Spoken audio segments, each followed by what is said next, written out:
esse caso do PowerPoint, o que esse PowerPoint representou, né, nesse julgamento de Lula e julgamento moral, inclusive, né, que ele até hoje, isso que é utilizado, né, esse PowerPoint até hoje é utilizado.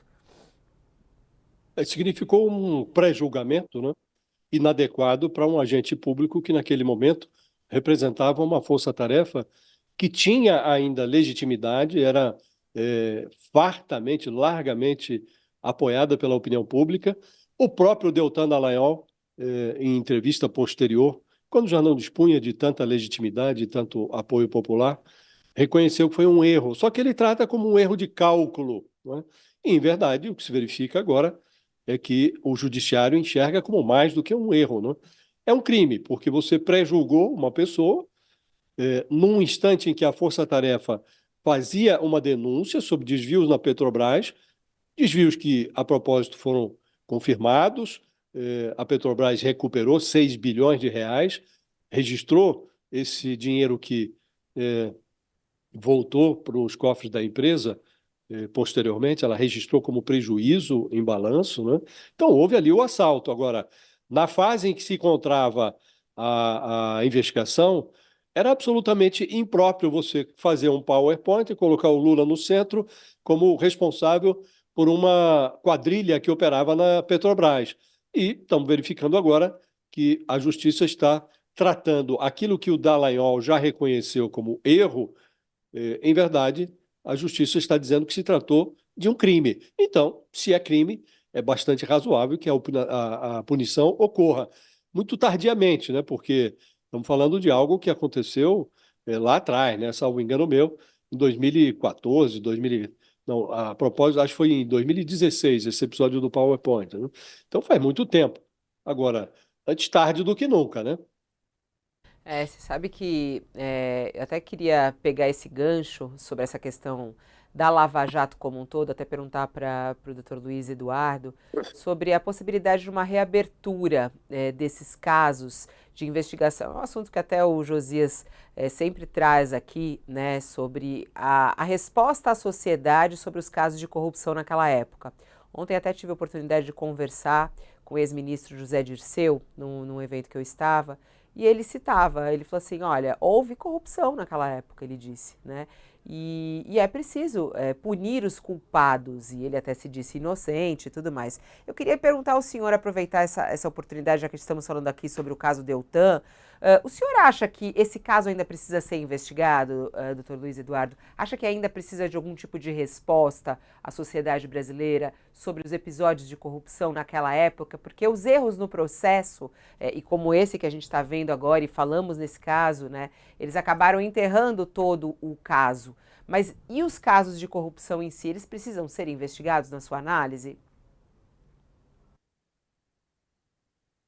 Eu não acredito que deva haver uma revisão geral dos julgamentos da Lava Jato se não houver, de fato, provas, de que há vícios no devido processo legal ou vícios do julgamento que tenham afetado, né? É, veja, não dá para a gente justamente apagar e jogar tudo no lixo e dizer que não houve corrupção, né? Até porque teve, de fato, provas, tiveram confissões, tiveram muita devolução de dinheiro, né? Só que é lamentável justamente que todo esse combate, que talvez tenha até começado de uma forma correta, com intenções corretas, né, e recebeu por isso um respaldo popular muito grande, a gente tem que lamentar justamente que por uma irresponsabilidade daqueles agentes, agora tudo seja colocado em risco. Não acho que caiba apagar o passado, revisar tudo que foi feito em relação ao Lava Jato, mas creio que aqueles que tenham provas justamente de que foram prejudicados por atuações criminosas, é importante dizer, de agentes públicos, as pessoas elas têm o resguardo constitucional para justamente pedir essa revisão, sim, tá? Mas não, eu não acho que tudo deve ser julgado também detrás do mesmo balaio. Acho, inclusive, que talvez as intenções tivessem sido começado, né, corretas, mas posteriormente, talvez justamente nós tenhamos visto esses agentes se seduzirem pelos holofotes ou, né, pela própria vaidade e começarem a cometer aqueles deslizes que não são pequenos também, né? A gente não pode justamente defender o combate à corrupção pela corrupção dos agentes que fazem esse combate. Os fins numa democracia jamais têm que justificar os meios.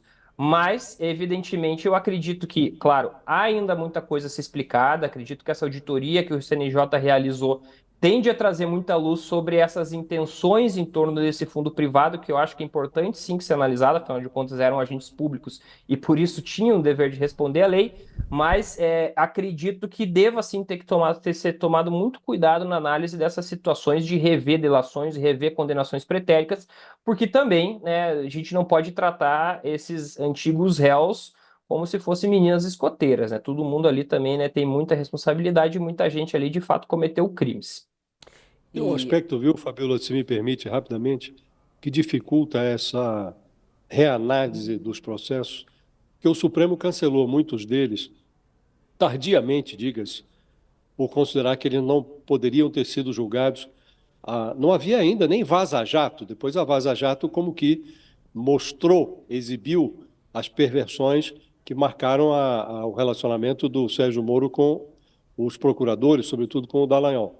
Mas o Cristiano Zanin, que era o advogado do Lula, por exemplo, ele passou 5 anos questionando a manutenção de certos processos no foro de Curitiba, na 13ª Vara de Curitiba. E o Supremo foi avalizando aquilo.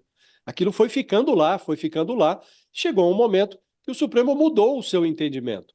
Então, com 5 anos de atraso, o Supremo entendeu que a 13ª Vara não era o juízo natural daqueles processos e anulou os procedimentos, anulou inquéritos, anulou sentenças, digo, no pressuposto de que essas sentenças seriam transferidas para os juízes que deveriam efetivamente ter julgado, ou em Brasília, ou em São Paulo. Ocorre que muitos dessas imputações,